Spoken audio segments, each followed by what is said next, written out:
April 16th, 1:26 p.m., Windybank's Pawnbrokery. Here we are again at the scene of the crime.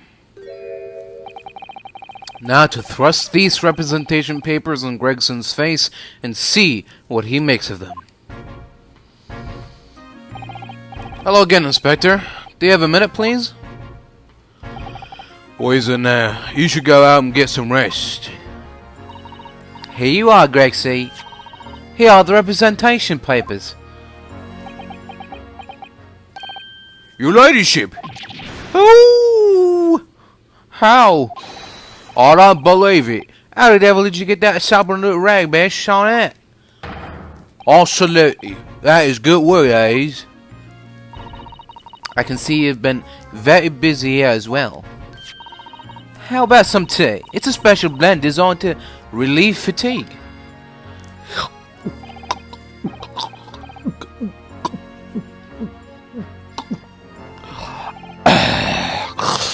Lovely.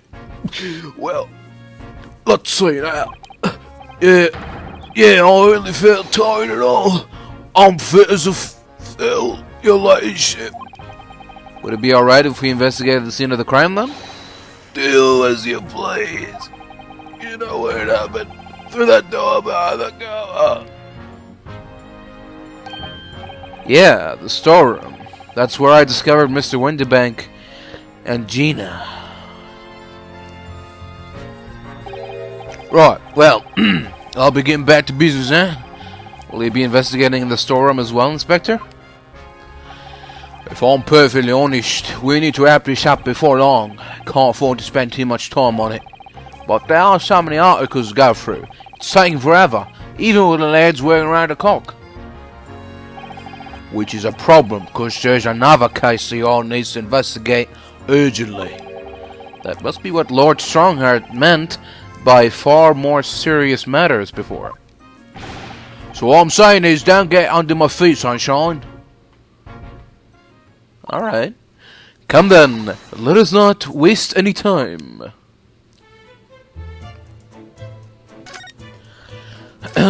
So, can we look at the calendar now? Ah, look here! Oh yes, a bullet hole, and I can see the bullet is still lodged in the wall. Presumably Mr. Windybank wasn't practicing with his revolver in his spare time. Ah, well, Mr. Sholmes likes to practice in his drawing room whenever he can. He's very patriotic like that. Sorry? It's all there in the Adventures of Sherlock Sholmes, you know. Isn't that right, Iris? Ah, did I write something like that? Partly in jest, perhaps. In jest? Well, he doesn't do it often. It is quite a dangerous pastime. He doesn't do it often. He shouldn't even do it once. Forget that for now, Renault. Let's examine this bullet. What's that around the bullet hole? Is it blood? A suspicious red stain on the calendar. Aha! I might well be able to help with that. What? There's nothing like the sight of blood to get the blood pumping, is there, Renault? I have a feeling I'm not as bloody-minded as you, Iris. I'm afraid the sight of blood makes my blood run cold. There you have it. See? When it comes to blood, we're all different types. Yeah, what a scientific observation.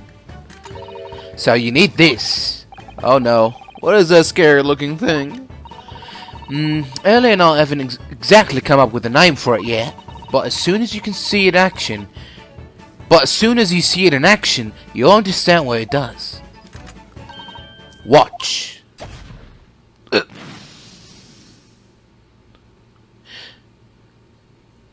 Whoa. The color of the blood stain has changed. There. Doesn't make sense now. Yeah, I think I'm starting to understand. Good. It works on the principle that different people have different types of blood, you see. Yes, how wonderful. The chemical it fires combines with the blood and makes it change colour, so you can identify whose blood it is that you're looking at in a flash. Oh, what a fabulous invention, Iris. Isn't it? Isn't it? I bet Gina would say it's bleeding great. So, whose blood are we looking at then?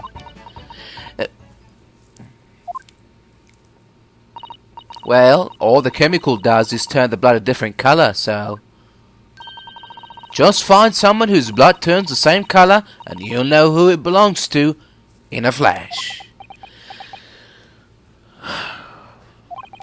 It's more like 2 flashes, really, isn't it?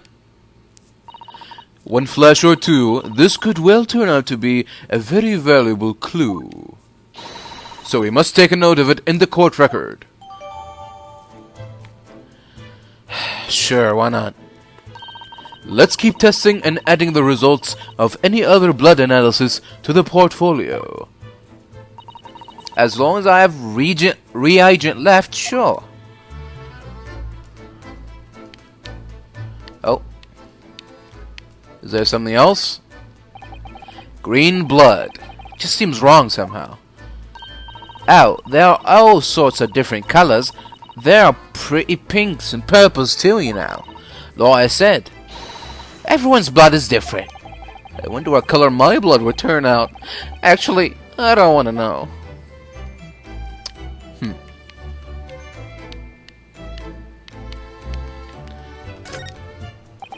3 golden balls. That's right. That sign shows the shop is a pawnbrokery. A bit like your armband shows you're a defense lawyer. And what's the significance of the 3 golden balls? Does it have some special meaning? I expect Early would like to answer that question when he's back from hospital. You mean you don't know? This is that strange contraption that lets you see pictures of things as if they're right in front of your eyes. It makes you think. When Mr. Sholmes gleefully showed it to us yesterday, we were blissfully unaware that any of this was about to happen. Yeah, you're right. I'm fairly sure this contraption was here yesterday as well. Here we are, though I'm not confident I can get it closed again. Oh yeah, that's a Fulton stereoscope. Really? This is a stereoscope? Mr. Sholmes showed us a picture yesterday that you were supposed to be able to see in 3 dimensions. But for that, he used the great big contraption over there. Oh well, that's for use in public houses and places like that. It contains a carousel with all sorts of pictures inside. But this little thing is a much simpler design for use at home. There are special shops selling prints you can use in them. I have a little collection myself. I wonder if I can make money out of these in Japan. It would beat keeping my toilet sparkling clean anyway. What? These shelves are where the pawnbroker puts articles that have been forfeited on display for customers to buy. Yeah, it's a really strange miscellany, isn't it? I mean, who would buy this horse statue, for example? Well, sometimes you can find some real treasures among all the junk, you know. Are you alright, Reno? Oh, it's just... Well, it looks like a collection of useless junk as a whole, but when you pick out individual things, you can't help wishing you owned them. Even that horse statue. That's exactly how the pawnbroker works. They're very clever. Yeah, that's one word for it, I guess. The police are scouring every inch of this place, by the look of it. Instructions from the yard are to examine every article in the shop and every ledger and book of accounts. Every article? But that's a ridiculous amount of work, surely. We've been all at it ever since the shop was declared a crime scene in the early hours. We're sifting through it all in shifts at least, but still. We'll be working through the night, that's for sure, and even then we'll barely have stretched the surface. A crime in a pawnbroker's. It must be every policeman's worst nightmare. It's every copper's worst nightmare, you know. A crime in the pawnbrokers. Oh. So it is. That's a music box. Do you have them where you come from right now? Yeah, but I've never seen one as large as this in Japan. Oh, well, this will be a treat. Shall we have a listen? Oh.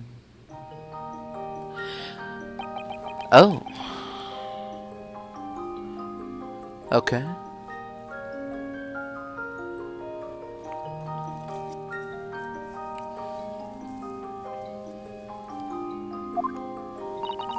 What do you think? Isn't it a pretty sound?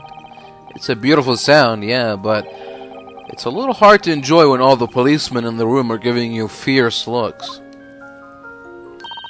Never mind that. If any of them say anything, I'll tell Gracie to have a word. Iris Wilson, Superintendent of Scotland Yard. Yeah, basically. What about this? We examined that thing last time, didn't we? Or maybe not. Alright. I wanted to examine this. This is the thing that caught my eye immediately. Oh. There's the article ledger here, and Mr. Windibank's notes, and... What's this? It looks as though someone has left a little photographic print behind. Oh, look on the back. There's some writing. Is there? Oh, show us, Susie, show us. 15th of February, 10:30 p.m. Article deposited, 1 gentleman's overcoat. Loan amount paid, £1. Redemption deadline, 15th of April, 10:30 p.m. A gentleman's overcoat pawned for £1. Clearly it was a very fine coat. In fact, I think... Yeah, this must be the ticket for the overcoat that Ginny redeemed yesterday. And is still wearing, which belonged to McGilded. I would never have expected the redemption ticket to be handwritten on the back of a photograph, though. It seems Mr. Windibat just used whatever piece of paper he happened to have in hand. But this photograph of a cat, it looks very familiar, doesn't it? I'm sure I've seen this exact same picture somewhere else recently. Oh, yeah, you're right. Very recently. It's the same as the one Ginny gave us earlier. Of course. I was forgetting that she gave us that print. Well, what are you waiting for then, Mr. Naruhodo? Get it out. Alright. Let the cogs turn. I'll get it out for you. Yes, they're exactly the same. Well, if the one on the counter was used as a redemption ticket, perhaps the other photograph that Gina gave us has something written on the back too.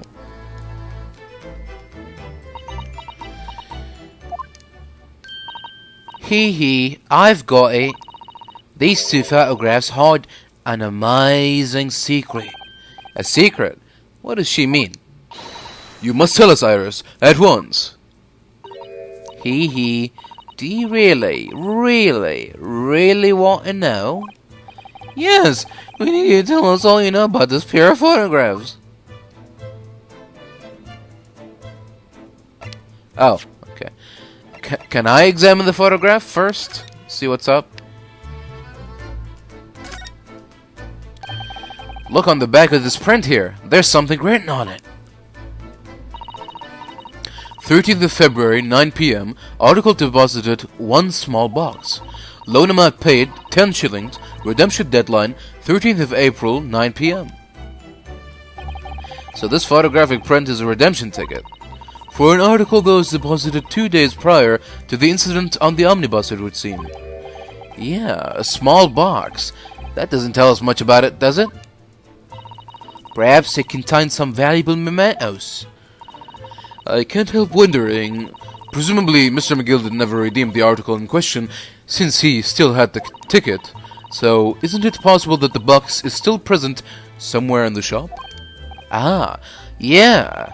If it's something McGilded deposited, we need to investigate. Okay. We've updated that.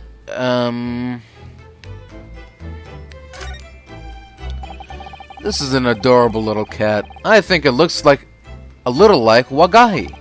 I always thought that cats like to curl up inside under the heated kotatsu blanket when it snowed. Maybe British cats are different. Oh well. Alright. Representation papers.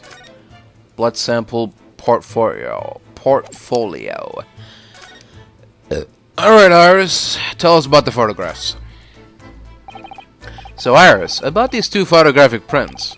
The one we found here on Mr. Winterbag's counter, and the one Gina gave us before.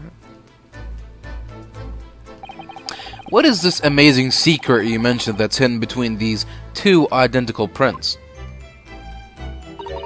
Actually, that's not quite right. Sorry? If you look carefully, the two prints aren't the same. Not exactly. They're not? Have another look at them now. Yeah, one's looking the other way or something. Yeah, look at the eyes, I think. The eyes are different. Can you see that they're just slightly different from each other? I think so. It's very subtle, though. But what is the reason for the subtle difference between the two prints? Well, it's because they're set, you see. No, I don't. This pair of photographs is meant to be used in a stereoscope. Everyone in London is raving about them at the moment. A stereoscope. Why do I feel as though I've heard that word before recently? Oh, yes. That is what Mr. Sholmes showed us yesterday. You see, there it is, just over there. Yeah, of course. That magical machine that makes pictures look almost real enough to touch. He. Well, actually, it's quite possible to see the same depth in pictures even without one of those contraptions. What? Really? Do you know how a pair of flat photographic prints can appear to have any depth in the first place? No, I have no idea. Oh, wonderful. Then I'll be able to tell you. She's over the moon. Bless her. Should we let her explain, though? We really need to carry on investigating the scene. I, for one, simply have to know. Well, it's settled then. Tell us, Iris. Have you ever considered, Bruno, how our eyes see depth in the world around us? Well, I just open them and it works. It just works. But the reason it works is because we have two eyes. Two eyes. Shocking. If you try closing just one eye at a time, I think you'll see straight away. What you see with your left eye and what you see with your right eye are ever so slightly different. You get a different view with each eye. Yes, the position of objects seem to shift slightly. Exactly. And in your head, your brain uses that shift to estimate depth as it merges the two views into one. That's how we can sense depth in everything we see. My brain, it really is amazing, isn't it? It does so much without telling me. I think I see. So the pair of photographs consist of a left eye view and a right eye view. Is that right? Oh, well done, Susie. You're so quick. So if you can persuade your brain to merge the two pictures together in your head, you'd be able to see depth in these prints? Yeah, Reno. You're beginning to understand. And the stereoscope's function is to act as your brain and allow you to do just that? Yeah, but as long as you have two images, two eyes, and one brain, you can actually do it yourself without needing a stereoscope at all. You can? Really? Alright. Let's try it. Let's see if you can view this pair of prints without the help of a stereoscope. Oh yes, I am dying to have a go. Susato-san really loves this kind of thing. You need to be able to cross your eyes. That's the main thing. Can you both do that? Cross my eyes? I think I can. Watch me. And see if you can copy. Make your eyes do this. Alright, let me try. Are you ready, Mr. Naruhodo? There. How is that? Wonderful. Now, it's your turn, Reno. The trick is to concentrate on looking at the bridge of your nose with both eyes at the same time. Not exactly an easy task when two people are staring at you cross-eyed. Alright, that's enough practice. Now let's try it looking at the prints. Start by staring at one print and slowly crossing your eyes. You should see two overlapping images like this. You try it now, Rena. I'm just gonna have to give it a try, I suppose. Did the print split into two images for you? Now, the next step is to put the pair of prints side by side like this, and then try crossing your eyes again. The prints should slowly merge together until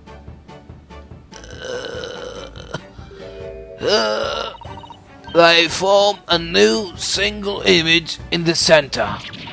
Oh yes! Mr. Naruhodo, it works! I can see it in the middle now. It looks so real. Oh, I could look at it all day. I wouldn't advise that. Your eyes might start to hurt. Your turn, Reno. Pretend you're looking through the two pictures and slowly cross your eyes. Keep adjusting the position of your eyes until the two images overlap exactly in the middle. Like this? Is it?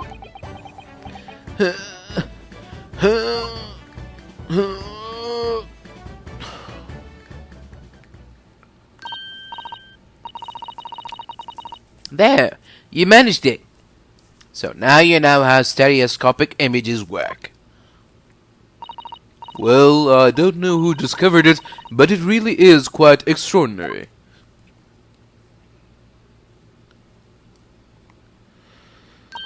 So what do you think of these stereoscopic prints then, Reno? They're certainly amazing, but it isn't easy to get the knack of viewing them properly. Now, some people find it easier than others. Well, that's why contraptions like this exist, for people who find it tricky. Oh, I recognize that. We saw one over there yesterday, didn't we? If I remember correctly, you press this little knob here, then set the pair of photographs in this stand at the back and it's still amazing, even though I know roughly how it works now. Well, London seems to agree with you. Stereoscopes are very popular at the moment. You can find one of these fountain contraptions in lots of households in the capital currently. But if these little machines are so affordable, surely there's no need to go around staring cross-eyed at pictures like you hate them. But it's much more satisfying to be able to see the effect with your own eyes. Well, I think so in any case. Stereoscopic pictures. I'd never even heard of them until yesterday. I've certainly learned a lot about them, but I wonder if it's knowledge that I'll actually ever need.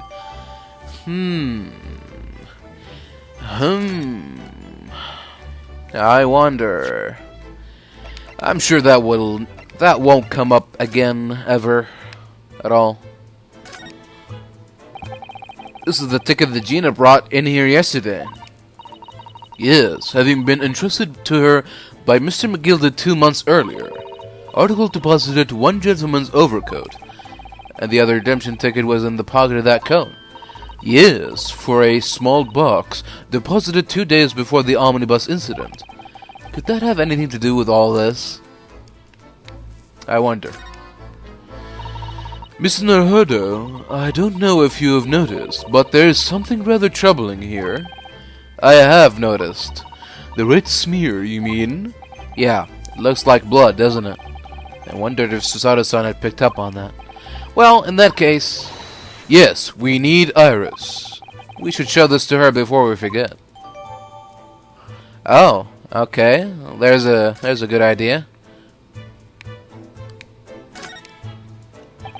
So this is the second of the 2 photographic prints of the cat, and it really does look like Wagahi. It looks exactly the same as the first photograph at first glance. I suppose that's what's so compelling about it. Actually, now we have both pictures. I could have another go at viewing them as a stereoscopic image. So, I need to cross my eyes and try to get the 2 cats to merge in the middle as one. It's such a hard thing to do. Whoever thought of this in the first place must have spent a long time staring.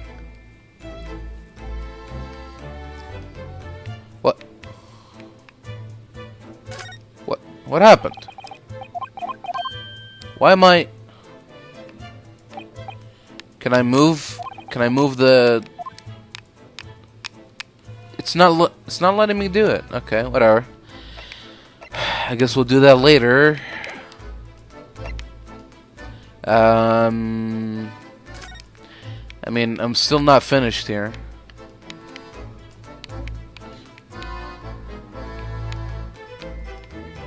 I want to look at the broken glass here. That ledger that's open on the counter there really is enormous, isn't it?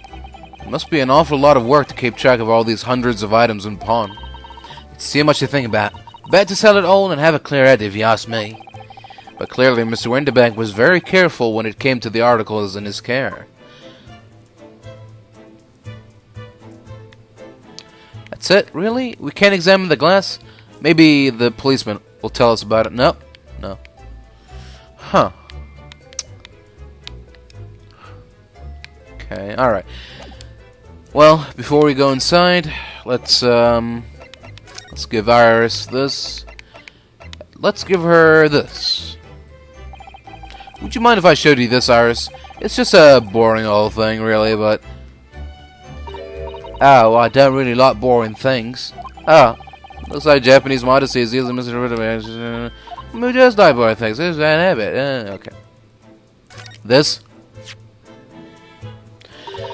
Poor Ginny. This is all my fault, really. But she'll be alright, won't she? In court tomorrow, I mean.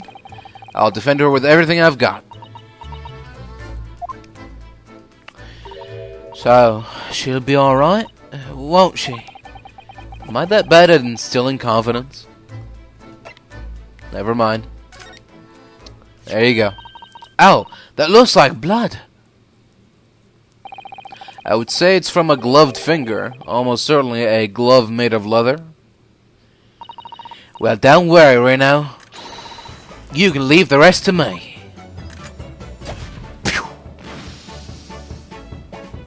And... Ooh.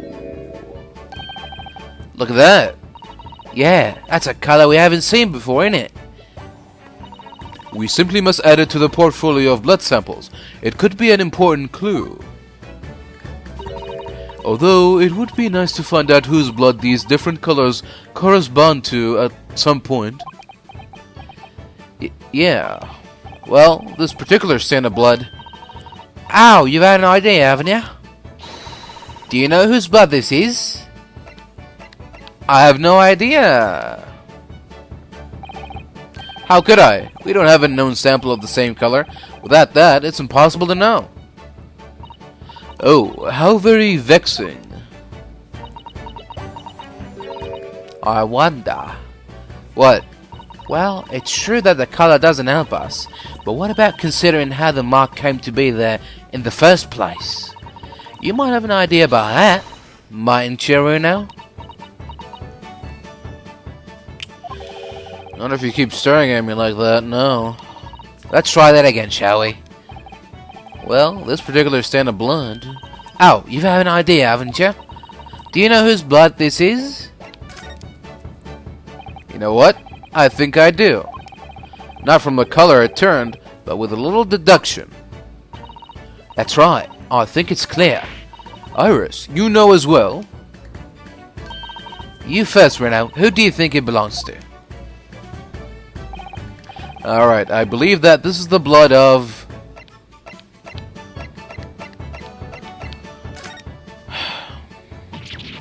You think somehow it could be Mr. Windybank's blood? Well, he would have been the last person to have handled the ticket. Sometimes the simplest answer is the right one. But Mr. Windybank had no injuries, before he was shot, that is. Ah, not until he was shot. We're trying to work out who the blood came from, so we can rule out anyone who hadn't been bleeding straight away. Yeah, of course. Perhaps it's not a concept you can really grasp unless you've bled before yourself. Funnily enough, I have accidentally cut myself before, but thanks for the mildly threatening advice, Iris. I'll have to think this through some more. Who do we know was bleeding at the time? Alright, I believe that this is the blood of... someone who was bleeding at the time.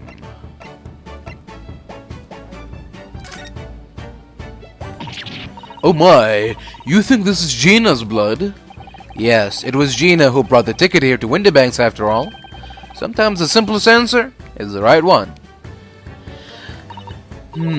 But Gina doesn't own any gloves at all. Oh. And Ginny wasn't injured either, was she? Oh. We're trying to work out who the blood came from, so we can rule out anyone who hadn't been bleeding straight away. Perhaps my answer was a little too simple. I'll have to think this through some more. Who do we know was bleeding at the time? Alright, I believe that this is the blood of... Aha! Mr. McGilded? Yes, after all, this redemption ticket belonged to him. Oh, you don't think... You mean that during the incident on the omnibus? Yes, I expect so. It's a very clear print and no small amount of blood. So it must have resulted from a fairly serious accident, such as he might have sustained on the omnibus. Wait, but if I remember rightly, no sign of injury was found on Mr. McGilded at all. Oh! We're trying to work out who the blood came from, so we can rule out anyone who hadn't bleeding straight away. Yeah, I suppose we can. I'll have to think this through some more. Who do we know was bleeding at the time? Alright, I believe that this is the blood of... I guess... Thrice-fired Mason. You don't sound very sure of yourself the way you trailed off there. Well, it was 2 months ago now, that case. Of course, I'd never met the victim, so I'm struggling to remember his name. He was definitely thrice fired, though. The victim of the omnibus case? Yes, his name was indeed Mr. Thrice-Fired Mason. But that would mean that this bloodstain was left on the ticket 2 months ago. Yeah, I think it was. Gina brought this ticket here to Windybanks yesterday. I'm suggesting that the bloodstain was already on it at the time. So it's a smear of blood from the time that Mr. Mason was killed 2 months ago. Something else is coming back to me now. Mr. McGilded was also wearing leather gloves that night. Now, I'll ask you, what good-hearted soul wouldn't rush to help a fella bleeding from his stomach? I wasn't about to start worrying about me gloves now, was I? I reached out to give him a hand. It certainly does look like a leather-gloved thumbprint, this mark. But we know that Mr. McGilded had no injuries at the time anywhere on his body, from which we can conclude that any blood on the glove belonged to the victim, Mr. Mason. Mr. Naruhodo, you sound just like Mr. Sholmes.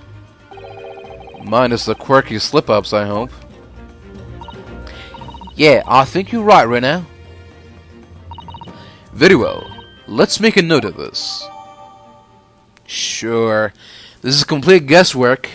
Complete guesswork here, but sure. For now, we'll say it's Mr. Mason's blood.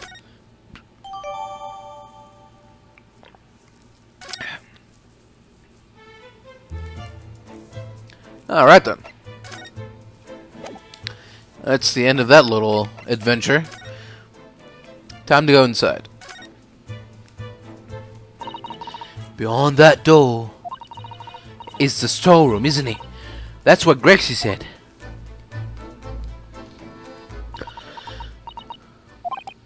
Yeah, that's where I saw that dreadful scene last night. Through the little window in the door.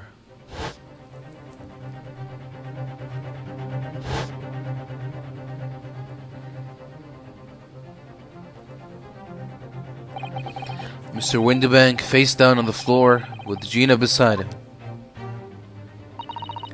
As the accused legal representative, you have the right to examine the scene, Mr. Naruhodo. We must make a thorough investigation. Yes, of course. And we will. Behind that door, that's the real scene of the crime. Don't worry. If there are clues in there, I'll find them. Oh. Alright. Let's go to the storeroom.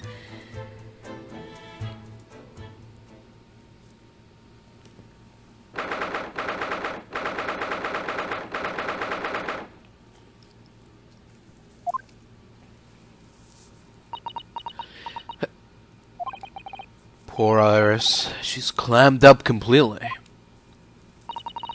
Iris is bound to find this difficult. After all, Mr. Windibank's life was taken in this very room only last night.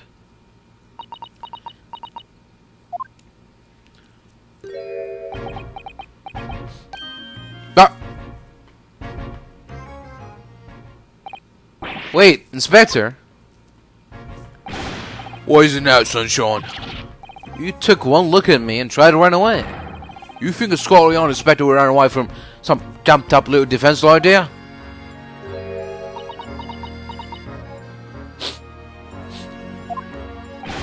Oh, well, I've never seen her ladyship looking like that before, is the thing. Oh, I didn't know what to say to her. So you weren't running away from me, you were running away from a 10-year-old? I'm afraid this is all a little too much for young Iris. Some gentle reassurance might go a long way, perhaps, Inspector. Aye?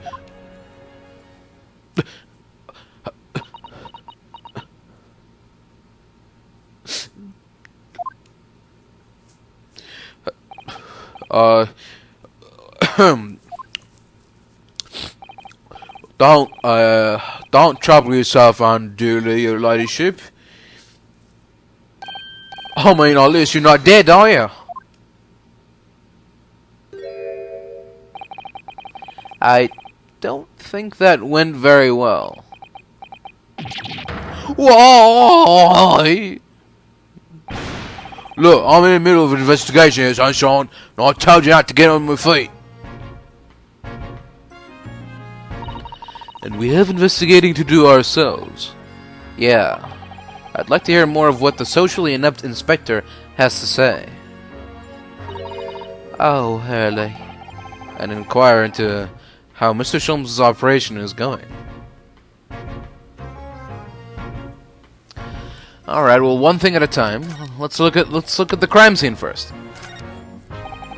Look at all these articles that have been deposited. The room is stuffed full of them. I can't believe how many there are. A bicycle, a gramophone, musical instruments, even some enormous paintings. Look. Pieces of different people's lives, quietly gathering dust in here together. There's something very peaceful about the atmosphere in here. Or at least there would be, if not for the chalk outline on the floor and the policeman shuffling about. Not much I can do about that, sunshine. What? I wasn't talking to you. How did you... What? Stop reading my mind. This is a revolver! A real one! And quite possibly the murder weapon used to take Mr. Windibank's life. What's the matter, Susie? You and Reno look like you're about to fight. Well, it's just that I've rarely seen a gun in the flesh. And I've had issues with guns in the past. But anyway, we saw Mr. Windibank with this yesterday, didn't we? I shall have to take my own life. It must be the same gun. And last night, when I looked through the spy hole in the door to the storeroom here, that was the same gun I saw in Gina's hand. Mr. Windibank told us that only he ever had a single bullet loaded... Oh, Mr. Windibank told us that he only ever had a single bullet loaded in his revolver, didn't he? Well, it's empty now. The one and only bullet he had in his gun has been fired. So we can be fairly certain that only a single shot was fired from this revolver? We can't. Somebody could have filled it, but for now we'll say that's true, I guess. Oh, out of all the articles in the storeroom, this is the only thing that shows any sign of being ransacked. Ah! What is it, Iris? That's the box file that my manuscript was being kept in. Oh! Iris' unpublished story, The Hound of the Baskervilles. Surely that's not what all this...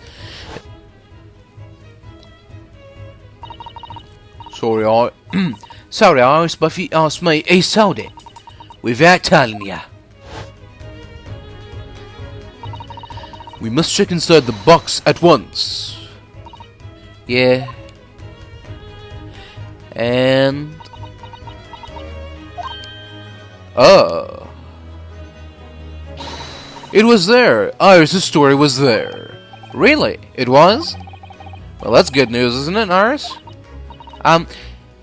Yeah. I mean, of course I believed early when he said he'd deposited it in here, but still, it's a relief to actually see it. Really? Because that's not a very well hidden frown.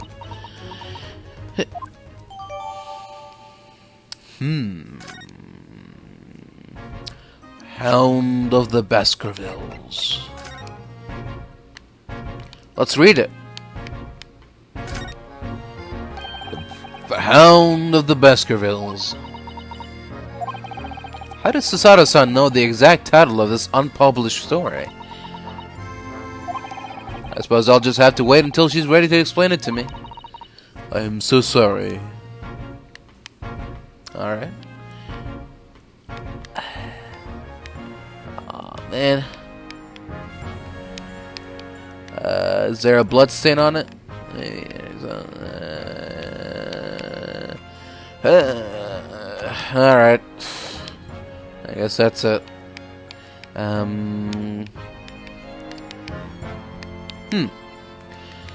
Not much to look at, actually. Turns out. Okay, let's look at the thing. The chalk mark. Please mark the position of the body with a chalk line.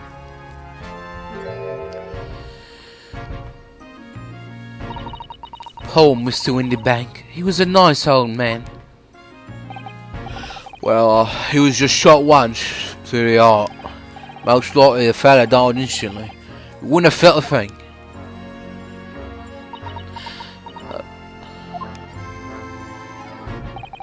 This must be his blood, then. Ah! I don't like to ask at such a wretched time, Iris, but I wonder if perhaps... Don't worry, Susie. I'm ready for action. Pew! Is it gonna be green? Oh! So... So, now we know the color the chemical turns when it reacts with Mr. Windibank's blood. And it doesn't match our analysis of the bloodstain we found in the main shop. No, but let's add this sample to the others we've already collected anyway. Sure, 3 samples. What else? Iris? Don't worry, I'm alright. But we must find the true culprit. Yes, absolutely. Oh, okay. Time for the questions, I guess. Before that, though. There we go. Inspector Gregson, could you give me your opinion about this, do you think? We don't tend to share, Sunshine. Not with the general public. In that case, Galaxy, how about some herbal tea?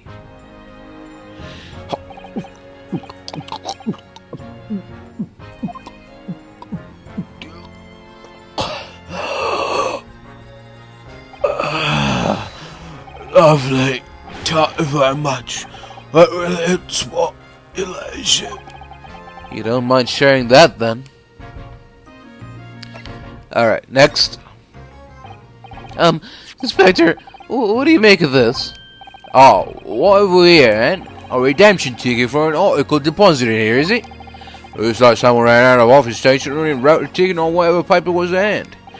Yeah, this is the ticket for Mr. McGill's overcoat. The one that little diver turned up with yesterday. Oh, actually, no. It's not. Really? Think you know better than me, dear? No, I didn't mean to... Bruno's right, Grexy. It isn't the same ticket. Of course it isn't. Of course it isn't. I know that, your ladyship. So, what's this all about, and if I might be so bold as to ask? This is a second ticket. A second one? Seems that Mr. McGill in fact had another article in storage here at Windybanks. Is that right? I think we need to discuss this further with the inspector, Mr. Naruhodo.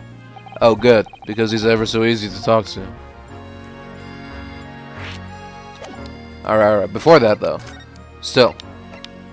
Let's do this. Inspector Gregson, could you give me your opinion about this? Oh. To be fair, we already gave it to him, so... But, you know. Better safe than sorry. This. Inspector Gregson, could you give me an opinion about this?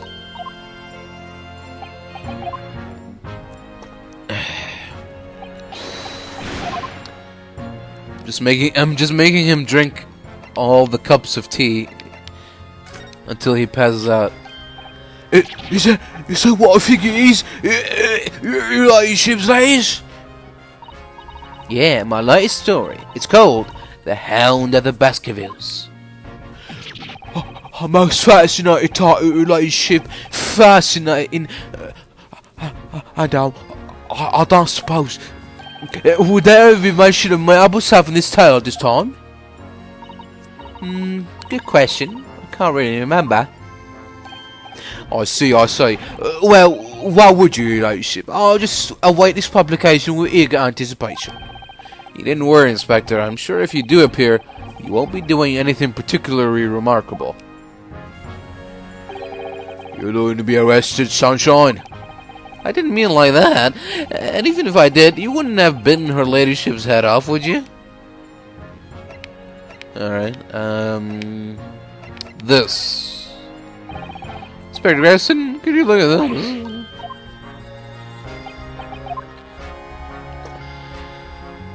Okay. Did I show him this? Inspector Gregson, would you mind looking at this? Glug, glug, glug, glug, glug, glug, glug. Okay. So the time for presenting is over. The time for conversing is now.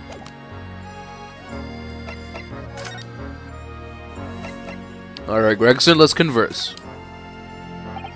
So, Inspector, what do you make of the crime scene here? Pshaw! You've got eyes, haven't ya? Use 'em! Here's what it looks like. Nothing more, nothing less. Iris, could you lend me a hand? So, Grexy, what do you make of the crime scene here? Oh yes, your ladyship. Do allow me to humbly explain. Last night, shortly after the hour of 1 o'clock in the morning, Scotland Yard police attended the scene. The one and only door of the storeroom was found locked from the inside. So it was locked from the inside.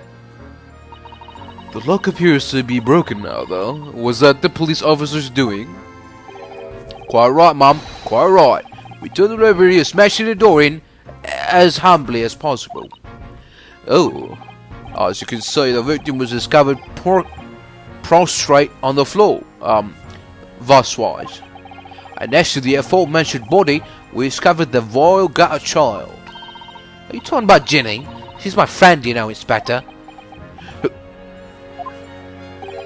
Mr. Short, the hapless girl was curled up on the floor, dead to the world. She's still alive, you know. Yeah, when I saw her, she appeared to be unconscious. I'm afraid to say, she had the gun that was used in her hand. No. Presumably it's the gun that's still down there on the floor now. In her pocket we found a key to the door as well. What? The key to the storeroom? And you say the storeroom had been locked from the inside, Inspector? Correct. All of which leaves her ladyship's friend in something of a sticky situation, I'm afraid.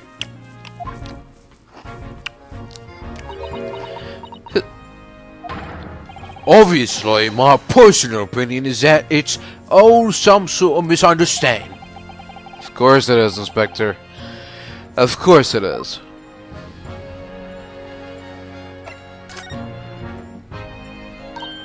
Grexy, do you know anything about Early? Is the operation finished? Is Early alright? Is he?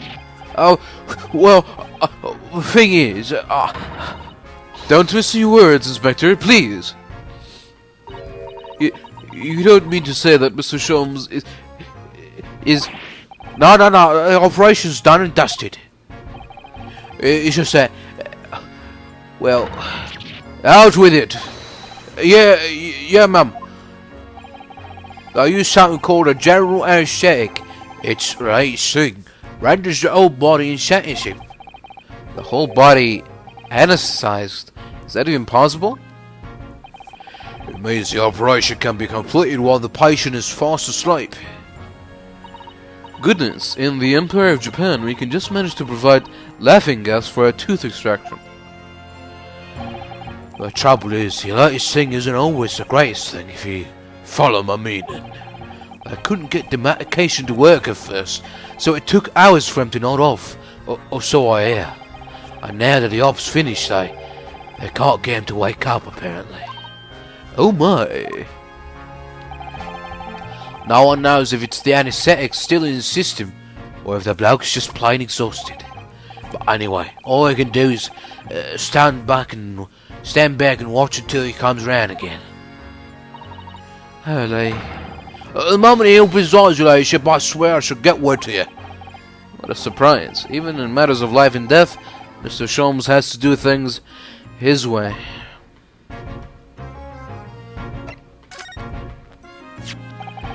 This ticket was in one of the pockets of Mr. McGilded's overcoat. Aye? You mean to tell me?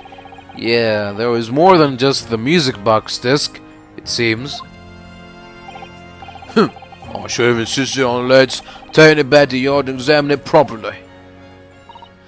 Well, according to the details on this ticket, Mr. McGilded deposited another article here with Mr. Winterbank. Yeah, I can see written in here. A small box, was it? Do you have any idea what it is, Grexy? Any idea at all? It's another article belonging to Mr. McGilded. It could be an important clue. Well, yeah, I suppose it could be.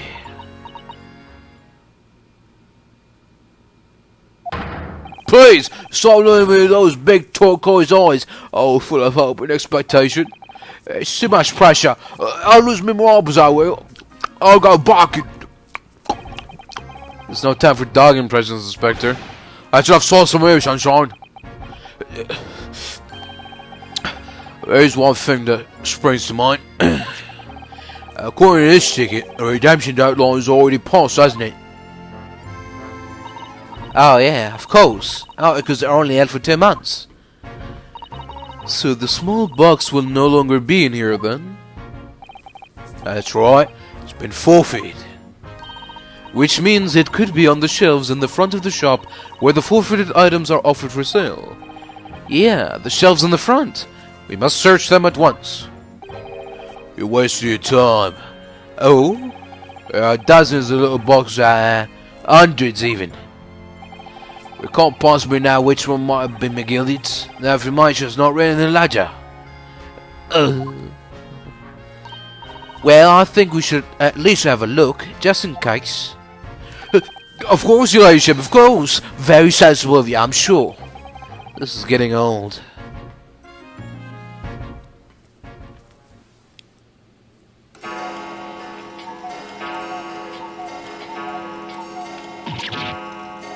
Ah! Oh, nearly jumped out of my skin there. How could Mr. Windybank set such a wicked trap? I doubt he set out to scare anyone. Is that really the time? I think perhaps we should pay Gina another visit soon. Oh? Her trial is tomorrow. We must establish whether or not you will be defending her. I think we should ask her one more time. She may have changed her mind. Don't you remember her now? You told her she could rip up the representation papers if she didn't want you to be her lawyer. Really? Did I say that? Yes. You did? The deadline for submitting the paperwork is fast approaching. In that case, we had better hurry back to the prison and talk to Gina again. So I'm not gonna find anything in here, then? I can't examine the clock. I can't examine the boxes. Yes, this is where all the items that have been forfeited by their original owners are offered for sale. That's right.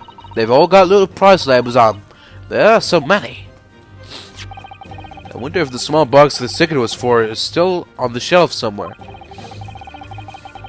The box that Mr. McGilda deposited here just over 2 months ago. Even if it were, finding it promises to be very troublesome indeed. There are so many boxes. It could be any one of them. Mr. Sholmes said that a pawnbroker's was the safest place to store anything. More secure than a bank's vault. So perhaps this small box of Mr. McGilded's contains something of very great value. Well, if that's the case, he probably have kept it locked. So then we need to find every box with a lock and break them all open.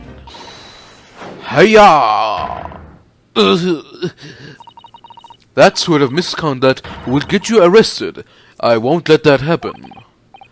Ah, this takes me back. It's been some time since Suzaru-san last threw me. Good, well that's settled then. I guess we're not doing that. Okay. So, shall we go to prison then? Yeah. Let's go back to prison.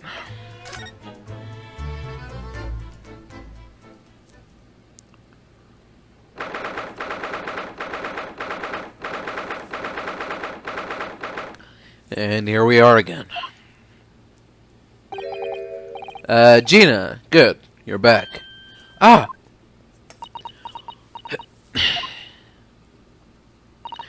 The police must have finished questioning her then. Oh, how was it, Jenny? Was it awful? Aye. Don't bother. It didn't bother me. Thank you for the papers you signed before. It meant we were able to investigate at Windybanks. Oh, right.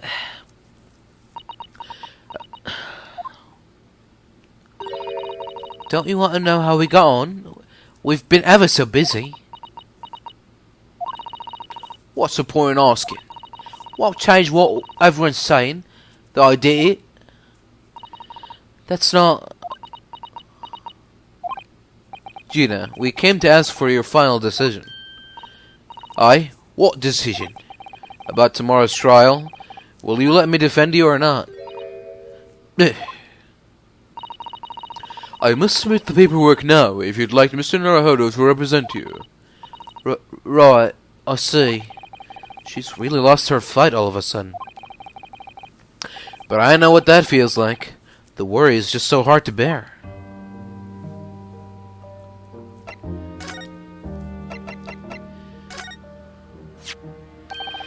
Do you see this pawnbroker's ticket, Gina? It's the one you took to Windibanks, isn't it? The one for that black overcoat that you're wearing now? Aye? What? That? I don't know. They all look the same to me, those tickets. Surely not. Well, this one has a very obvious mark on it that would appear to be blood. Aye? Does that ring any bells? I don't know. It all looks the same to me, blood. And they all sound the same to me, these answers. Suspicious. We found this in Mr. Windibank's storeroom. The manuscript of Iris's latest story. Oh, right, that's good then. Curiously, the storeroom at Windibank's showed no sign of being ransacked for items of value or the like. With one exception. The box file that housed this manuscript. It was you, wasn't it, Gina, who broke open the box containing this manuscript last night? Aye? You were determined to find out whether or not the Hound of the Baskervilles was really there. That's the real reason you broke into the storeroom last night, isn't it? Why don't you tell us what happened? Please? Oh.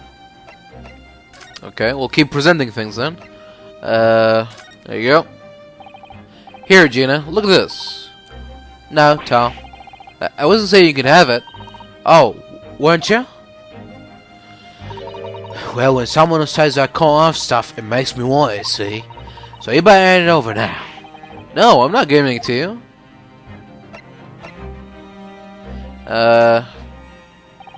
Here, Gina, look at this. Okay. Maybe this? Gina, I'd like to thank you for signing these papers. If you want to fight me, you can do it once you've got me off the hook. Alright then. That sounds like a deal. Wait, what? Shouldn't she be thanking me then?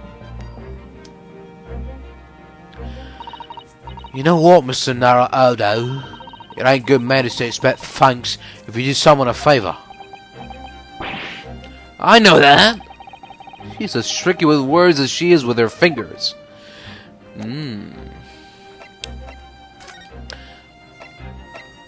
Alright.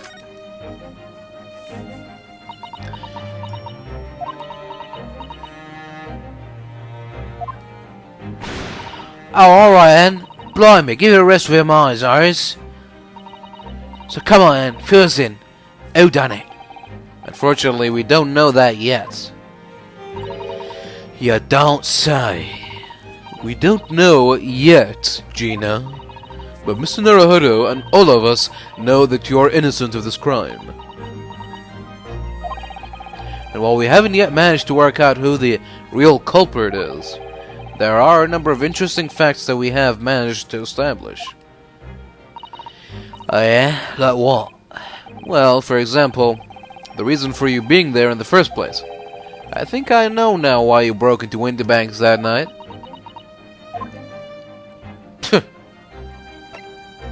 Okay. We already have the representation papers and other documents we need. All we have to do is hand them to the court clerk. That is, if you'll allow me to represent you in court tomorrow.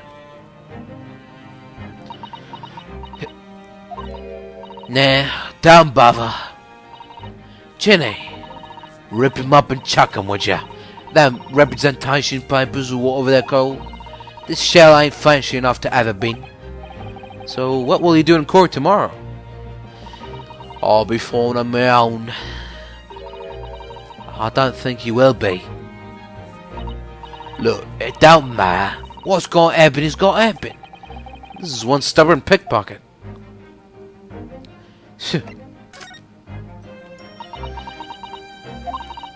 Alright, yeah. This best of your story, it's the latest Sholmes adventure, right? But it ain't been printed yet. So I figured, it's got to be worth a fair few places of silver, right? Oh yes, at least £5,000. What?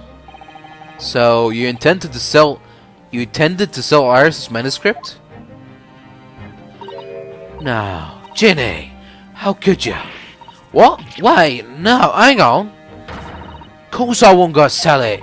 All I wanted to do was find out if the manuscript, or whatever you call it, really was there or not. That's the only reason I was in the place. For Iris' sake. For Iris' sake, isn't that right? We knew why you'd done it from the start, Gina. Of course we did. But I knew you wouldn't do anything mean like that, Ginny. I just knew it. Well, when I saw the manuscript in the storeroom, it reminded me of what you said the night before. Grown-ups do a lot worse than that, believe me. Bare-faced liars, a lot of them. You just ain't realised it yet.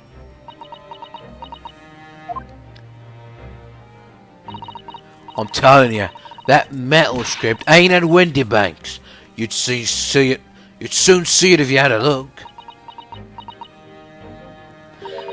If I'm honest, I have wondered if Early's telling me the truth sometimes. I mean, I sometimes wonder if he might have hidden my manuscript somewhere I don't know. Even though it's wrong of me to doubt him.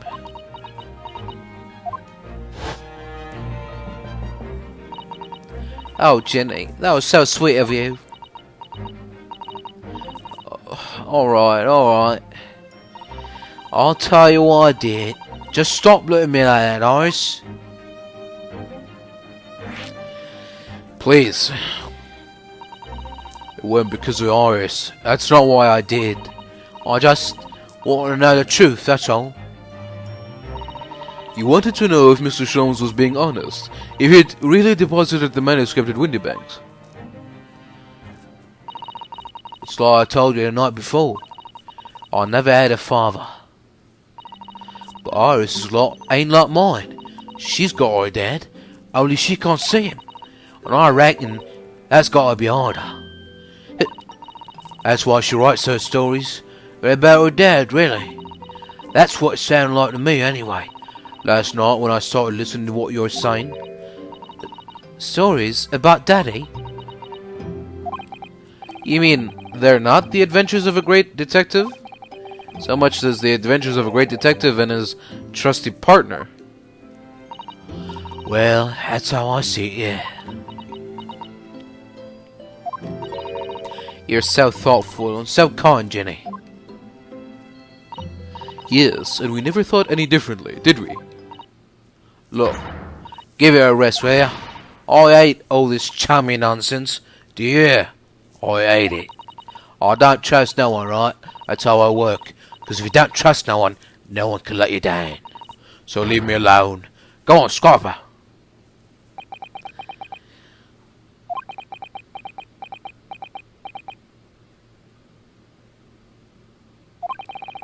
I hadn't noticed until now, but it's unmistakable. Right there on both sleeves of that overcoat are some very suspicious red stains. What? Why look at me like that? I think it might be worth presenting some of our other findings in that area to Gina now. Presenting. This? Again? Do you see this pawnbroker's ticket, Gina? It's the one you took to Winterbank, isn't it? The one for that black overcoat that you're wearing now? Aye? What? I don't know. They'll look the same to me, those tickets. Surely not. Well, this one has a very obvious mark on it that would appear to be blood. Aye? Does that ring any bells? I don't know. It all looks the same to me, blood. And they all sound the same to me, these answers. Suspicious. Okay, present this. Those stains on the sleeves of your new coat, Gina. They're blood, aren't they? Not that I know whose blood yet. What? Blood, Mr. Naruhodo. You don't appear to have any obvious wounds yourself, though. So could it be blood that spattered from Mr. Windybank when he was shot last night? Let's not beat around the bush here. This trusty friend of mine will get results much faster than anything else. Aye, take it easy, Horace. Don't move, Ginny. I'm going to shoot.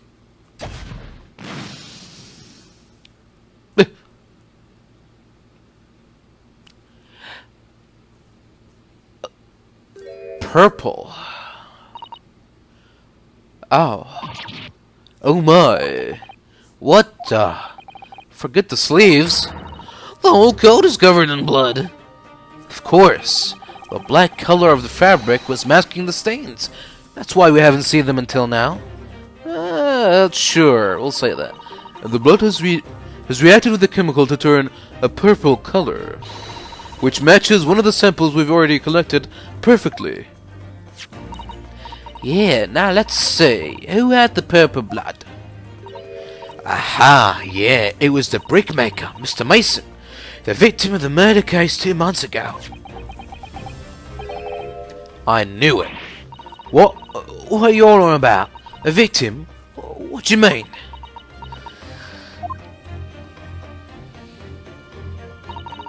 It is a rather uncomfortable situation, Mr. Naruhodo, but I think this makes things quite clear. It means the omnibus case is finally solved. The truth about who really murdered the brickmaker, Mr. Mason, is revealed. Oi, would someone explain what's going on? Stop telling another story.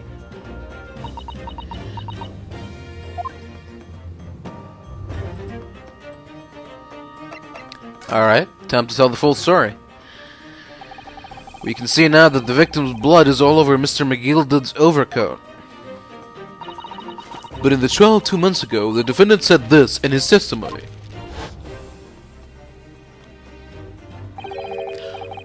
Now I ask yous, what good hearted soul would rush to help a fella bleeding from his stomach? I wasn't about to start worrying about me gloves now, was I? I reached out to give the man a hand. But if you look at this overcoat now, it's clear. These stains couldn't have arisen from Mr. McGilded trying to pull the victim to his feet. No, if that was really what happened, if that was what had really happened, the blood wouldn't have splashed all over the front of the coat.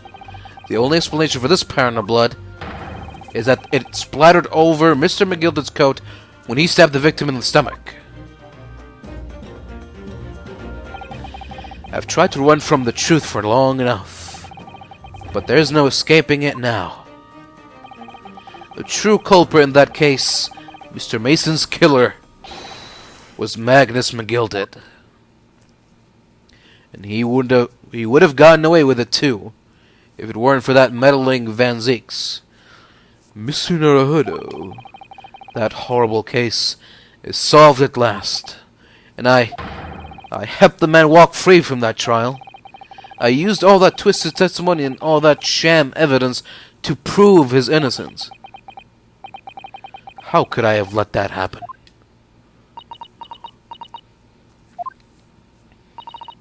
Bruno, did you believe him though? Did you believe Mr. McGilded was innocent? I believed, or rather, I think I was trying to believe. I wanted to, because believing in those you represent in court is the defense lawyer's greatest weapon. A weapon?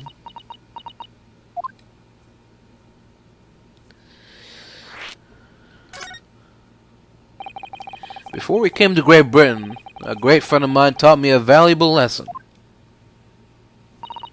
You mean Kazuma-sama? Listen, Renosuke. We lawyers are only human. We can't know for sure what is the truth and what is a lie, which is why we must resort to our primary weapon. An unwavering belief in our clients. That is all we really have. Unwavering belief? Only when we truly believe what our clients tell us can we fight with everything we have for their cause. In any battle, there can be no victory without faith. So I believe you. unwaveringly.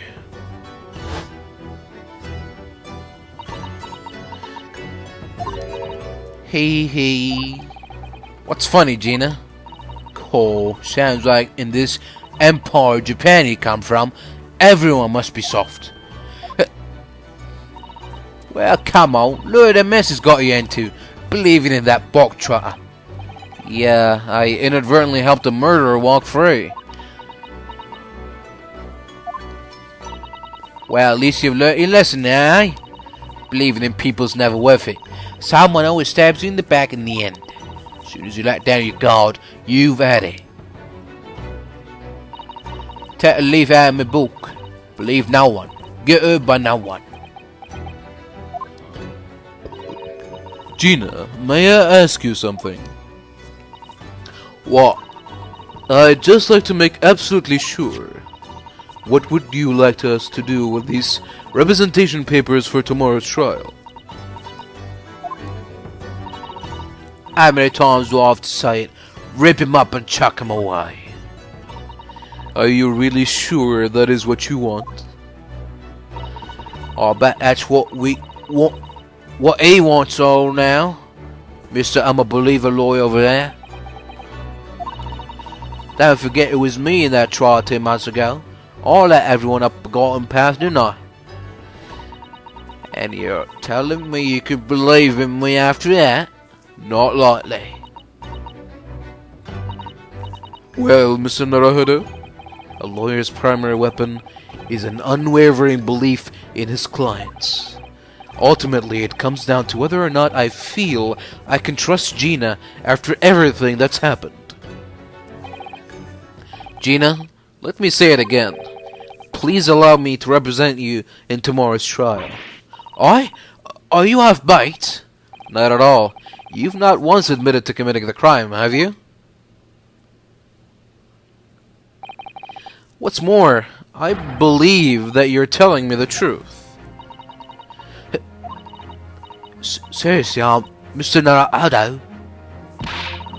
Did you hear all of what I said before? I'm a born liar. Fibs just slip off my tongue. And I'm a diver. Don't forget. I pulled the wool over your eyes 2 months ago and got you into all sorts of trouble. Why would you ever trust me now? I just don't get it. Well, me neither. Gina, I do understand why you choose not to put your trust in others, but I assure you there is more to this life than you yet realize. What do you mean? The world we live in is full of people you would do very well to trust, people who won't ever let you down. It's true that I'm just a student of law, and I'm certainly lacking in courtroom experience, but I can promise you this. Whatever happens, and until my very last breath, I am completely on your side.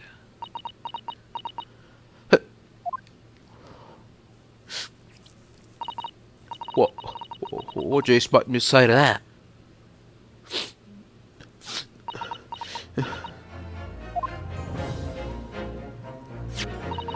Then it's decided. I will take these papers now and carry out the necessary preparations for tomorrow's trial. It would be a shame to throw them away now, after it's been penned with your name so beautifully. Do what you like. You Eastern Laughter. I don't know what you are. I don't get you. Tee-hee. Gina's taken herself off to the back of her cell. She'd never admit it, but I hope she's feeling relieved. That turned out alright in the end, I think.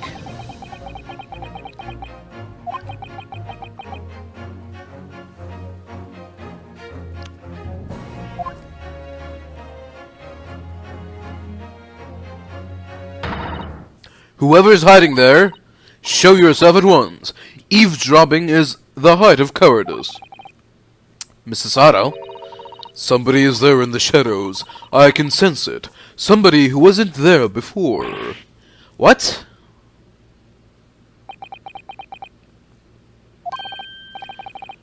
Blimey, you sharp, eh? Oh, blimey, you sharp, eh? I suppose you were using one of those mystic Japanese arts, like the art of stealth I've heard so much about. If anyone was being stealthy, it was you, Inspector. Gregsy! Oh dear, I'm most terribly sorry, your ladyship. I didn't mean to startle you. How long have you been listening in on our conversation? Good grief, listening in? No. I just got word that there was some visitors who were refusing to leave even though it was after hours. I assure you, your ladyship, I only just arrived. This very minute, not a moment earlier. That's all it is, nothing untoward, nothing at all. After hours? Is it that late already? So then, I'll humbly excuse myself now, your ladyship. Ta-ta, toodle-doo, cheerio, all the best, bye and bye. That's a lot of farewells, and not one of them appropriate for her ladyship. Oh, but I wanted to have a chat. I'm terribly sorry, but time is pressing at the minute. Oh, I see. That's a shame. If I don't get this emergency at the Supreme Court dealt with, sharpish, Lord Strongheart will... well... Emergency? Lord Strongheart?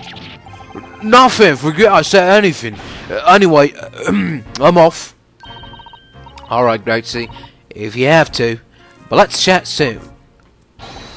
Delighted, charmed, can't wait, if you please, my pleasure. It's a lot of pleasantries, and not one of them sounded sincere. Gregsy's so funny, he says such silly things. It's certainly entertaining to see an inspector of the police fawning to a 10-year-old girl. But anyway, I wonder what this emergency is at the Supreme Court. I must attend to the court clerk's office now before it closes. Yeah, of course. Thank you, Mrs. Sato.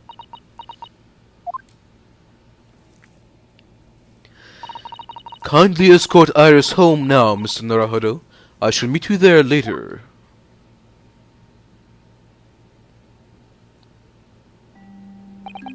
And so our investigation came to an end. Susato-san went to file the necessary papers for my defense of Gina the following day. And then it hit me. I could no longer suppress the wretched feeling that had been gnawing away at my insides. Tomorrow, Susato-san would be leaving Britain and making her way back to Japan.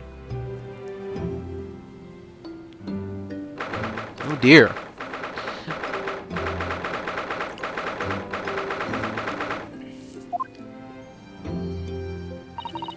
Naruhodo-san, it's been a very trying day, hasn't it? I do hope you're not too exhausted. What about you, Susato-san? Today has been even more trying for you, I'm sure. Mr. Sholmes was shot before our eyes, Gina was arrested, all on the back of the news that her father has fallen ill, and that she must return to Japan at once.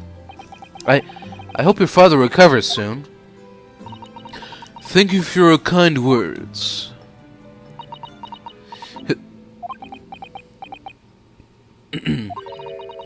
I wonder why it is that so many thoughts rage in my head like a storm, and yet I seem unable to find the words to express any of them. I know exactly what you mean. Anyway, I have one final task to complete as your judicial assistant. Once that is done, I shall make preparations for my departure tomorrow. One final task? What task is that? Oh. It is just 2 months since we arrived in London, but we have managed to establish this office. It was finally feeling as though we were settling in. I would be lying if I said I felt no regret. I'm so sorry, Susato-san. It is just so sudden. I really don't know what to think. I've had no time to gather my thoughts. I know we've only been here a short time, but in my limited experience of the courtroom, I feel I've learned something. And what would that be? It seems to me there are many facets to people's personalities. Facets? And like a jewel, the light plays them The light plays off them in complex patterns, illuminating their actions and their motives. But we see only see a small number of the total facets. What is illuminated is only a part of the whole story. What lies in the shadows? What do those facets we cannot see look like? Perhaps there are some parts we'll never lay eyes on for as long as we live. That is so true. Sometimes I feel as though I'm blind to so much. But I keep hoping that one day it will become all clear. That all the facets will be illuminated, and I'll finally understand how everything fits together. Naruhodo-san. I suppose what matters is that we keep our eyes open and keep moving forward, even if the way sometimes seems dark. It is amazing to think that it has been just 2 months. You have grown so much. Sorry? I've what? Oh no, it was nothing. Unimportant. Right. Do you know what time you will leave London in the morning? Yes, I picked up my ticket earlier. I shall be leaving here at 4 a.m. I see. Well, I'll escort you to the station. Absolutely not. Sorry? I am sure you realize why I couldn't possibly let you do that. You have a very important day ahead of you tomorrow. Gina's trial. Yeah, I know, but every word you utter will have the potential to determine Gina's fate. You must get as much rest as possible, even though, like me, I am sure you'll find it hard to sleep. But please, for me, do try. Alright. You mentioned one final task a moment ago. What did you mean by that? Oh my, I nearly forgot. Please, I want you to have this. What is that? Some huge bundle of documents. It is my notes from the case 2 months ago. The murder that was committed on the omnibus. The McGilded case. It seems to me that this case of Mr. Windibank's murder, of which Gina is accused, is very much tied up with that omnibus case, in ways that are not yet completely apparent. So I took the liberty of consolidating my writings about the case for you. With everything else she's had to think about, Susato-san still managed to do this, and all neatly laid out for me in her beautiful handwriting. It was my pleasure. I can only hope that it will bolster your case tomorrow for Gina. Thank you so much, Susato-san. I will do my best to use it wisely. You really are the best judicial assistant in the world. Well, that is extremely flattering. But I am sorry to say that I have been a complete failure. Sorry? I didn't quite catch what you said there. Oh, ignore me. I was just mumbling to myself. Right.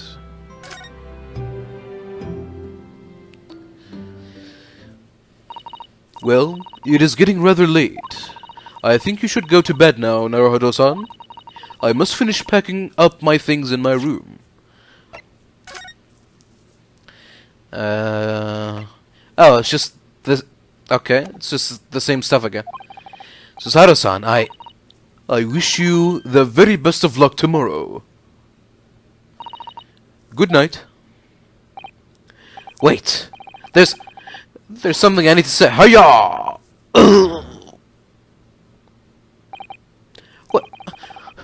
What was that?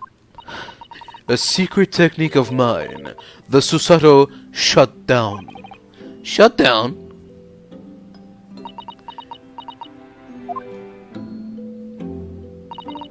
Please, I implore you.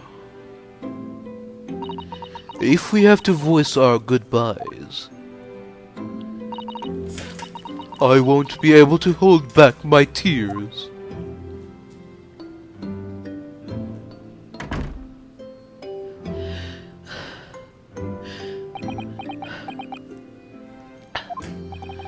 Susato-san.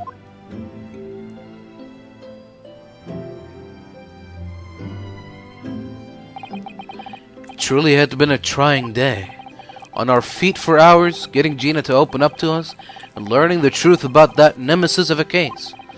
Physically and mentally, I was exhausted, and yet the idea of sleep seemed impossible.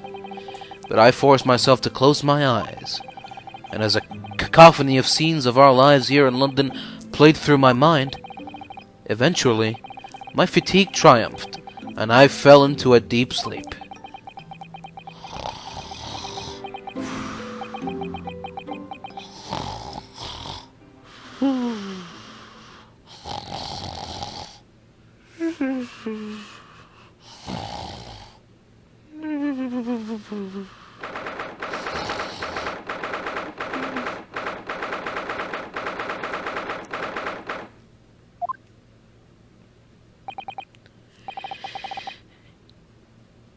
Yes, I quite understand. That is a great weight off my mind. Oh. Rest assured, I shall put everything in place, exactly as we have discussed. Thank you so much. It has been an honor and a pleasure to be acquainted with you, Mr. Sholmes. On the contrary, the pleasure has been mine. I bid you farewell, and Godspeed. Oh, my dear madam.